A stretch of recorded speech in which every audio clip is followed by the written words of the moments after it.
મતદાર યાદી ખાસ સઘન સુધારણા 2025 અન્વયે જૂનાગઢ જિલ્લામાં ડિજિટલાઇઝેશનની કામગીરી 88.06% પૂર્ણ થઈ ગઈ છે. કુલ મતદારો 13,344 માંથી 11,45,145 લોકોના ફોર્મ ડિજિટલાઇઝ કરવામાં આવ્યા છે. જૂનાગઢ જિલ્લાની 88 કેશોદ વિધાનસભા મત વિભાગ તથા 89 માંગરોળ વિધાનસભા મત વિભાગમાં ગણતરી ફોર્મ ડિજિટલાઇઝેશન અંગેની કુલ કામગીરી 100% પૂર્ણ કરવામાં આવેલ છે.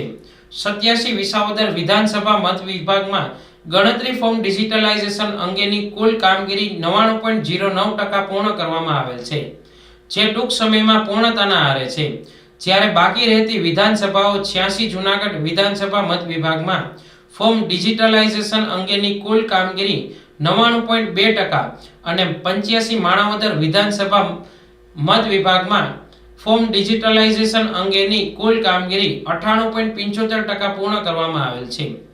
જૂનાગઢ જિલ્લામાં કુલ મતદારોમાંથી 1,49,619 મતદારો અનકલેક્ટેબલ ફોર્મ કેટેગરીમાં છે, જેના મૃત્યુ કિસ્સામાં 52,415, ગેરહાજર કિસ્સામાં 21,685, કાયમી સ્થળાંતરણ 68,964, ડુપ્લિકેટ કેટેગરીમાં 6,091, અન્ય કારણોસર 464 મતદારો મળીને કુલ 1,49,619 મતદારો અનકલેક્ટેબલ કેટેગરીમાં છે.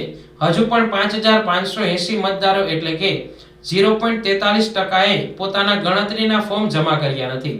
ચૂંટણી અધિકારીની કચેરી તરફથી અપીલ છે કે મતદારો તારીખ 11/12/2025 પહેલા ગણતરી ફોર્મ જમા કરાવે. આ ફોર્મ જમા ન થવાના કિસ્સામાં આપનું મત ડ્રાફ્ટ મતદાર યાદીમાંથી કમી પણ થઈ શકે છે. આથી ગણતરી ફોર્મ BLO ને જમા કરવા અપીલ છે.